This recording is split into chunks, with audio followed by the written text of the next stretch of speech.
Mhm. Okay, there we go. Now, this is the first thing you're going to see when you come to the website. And you go to your browser, whatever it is, Bing, Chrome, Firefox, I don't know, whatever it is. And you type in up here in the address bar, getsetup.io. You don't need the HTTP, you don't need the www, you don't need any of that. And by the way, just a point of information, the IO stands for input output, in case you were curious on it. It does. I've never seen another IO outside of ours. I see tons of .orgs and EDUs and coms, but this one is, I understand from the people that signed up for it, the people behind the scenes, that this is a very, very secure website. So is the .com and the other, but this is supposed to be more for some reason. I just flat out don't know why. But anyway, and then over on the right, if I put my mouse over this little tab, it turns kind of an orangey red, and I'm going to click on that. Now, I'm going to assume that you signed up, otherwise you wouldn't be in my class on it. So by default, it underlines logged in. You just put in that mobile number you signed up with and you click log in, and that's it. Now, let me tell you, when I go to a website, well, first of all, I got a bunch of things I want to get out all at the same time. I have been teaching this orientation class ever since I joined on it, and I love doing it. I absolutely love doing it. But our website does have some things that I take issue with on it. And I've talked to the people behind the scenes, and they tell me that there's a new website in process that probably won't be coming out for another maybe 6-8 weeks or so, perhaps sooner. So they said they're not going to tweak this one anymore. So I'll point those things out to you, Lonnie, as I go along. And again, this is only my opinion. Maybe GetSetUp and the folks there have a different idea than I do, but I like to share what I feel about it. And I'll let you know at the time that this may not agree with everything that the people from GetSetUp do, but by and large, they agree with me. They just not taking the time to fix this anymore.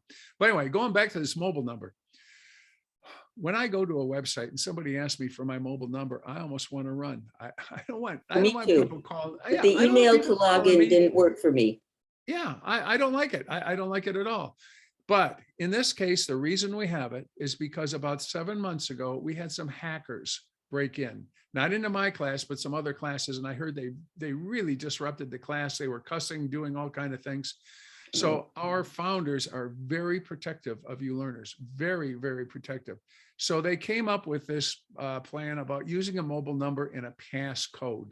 And the reason being, the hackers have a hard time in finding fake mobile numbers. It's easy for them to find the email address as a fake one out there. So that's why we do it.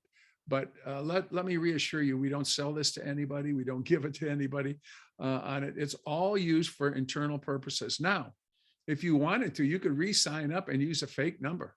You could do that on it. You could put in something, change the last 2 digits of your number or whatever, and then write it down. And then thereafter you could do it. The problem with that is, though, if you make a virtual buddy or something and you want to send a text message to them or them to you, it won't work that way. So just be aware. I would encourage you just to have your number in there, not be concerned with it. But I did want to share that information with you because, like I said, I just don't care for that having to give out my mobile number.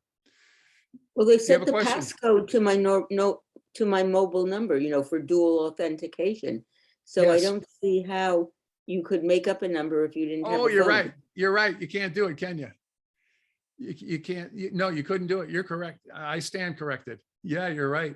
I forgot about that. Yeah, I thought I was thinking the passcode would just come to your email, but it does come in a text. Yeah, you're absolutely correct. I will take note of that and not say that anymore. Thank you for that, Lonnie. I learned from you folks, just like you learned from me, and it's cool. It's really cool. Anita's trying to get back in again, Anthony. I don't know if you can help her in the chat or not. I will tell you in that. First we put the number and then we try to log in and we get the a 4-digit passcode on our a SIM, and when we got it, we have to put it there and then our account will be made. Okay. All right. Excellent. Anyway, I didn't use it from the Facebook, but I use it like as a phone number. okay. Okay. So anyway, we log in. Now I want to go back to the original site on this, Lonnie. You see this girl here on the front. It's a video on it. And when I first came personally, I looked at it and I said, well, I don't want to click on the video. I'm not really particularly interested in seeing this girl exercise or hear about it. It wasn't my thing. But when I did click on it, it talks all about GetSetUp. It has nothing to do with her. You can learn quite a bit about GetSetUp from her. That's pretty cool. And then the other thing I want to do is I want to, at the end of the, well, I can do it right now, I think. Let me open up chat, and I want to put something in there. This is a link, Lonnie, that talks about the GetSetUp story. You can copy that link and check it out at your convenience there. But it's all about the two guys that founded and launched this whole thing. It's fascinating. It's about a 5-minute average read, I would say, on it. So anyway, I share that with you as well. Now, let me go. Once we log in, it's going to change from this website to this website on it. And I'll have your name up in the upper right corner up here. And going through, it says, welcome back. What wonderful things will you do today? I have to refresh this because it says I've been active one day, and I've been active a few more than that. Let's see here. There we go. 228 days I've been active.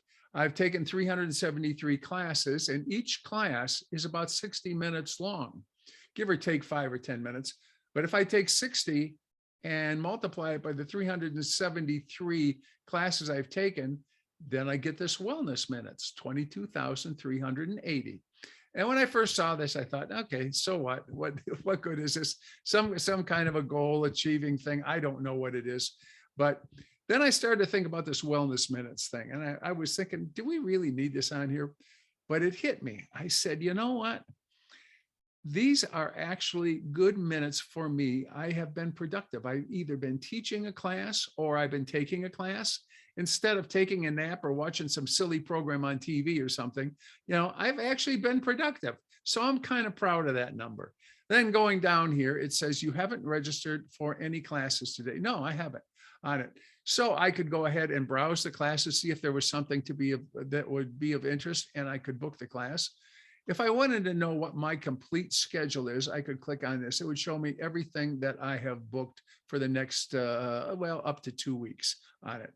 And then down here, it says classes you might like. I can show you a lot easier place to find this. And there's arrows typically at the front, the left here. This one's grayed out. I can't go any further that way, but there's one at the far right. And like I say, these arrows are with just about every topic that we have, you can go through. But if I click this right arrow, I can see one more class that they might think you have interest in. Another one at a time. No. I don't care for this at all. I'll show you another spot. It's a lot easier.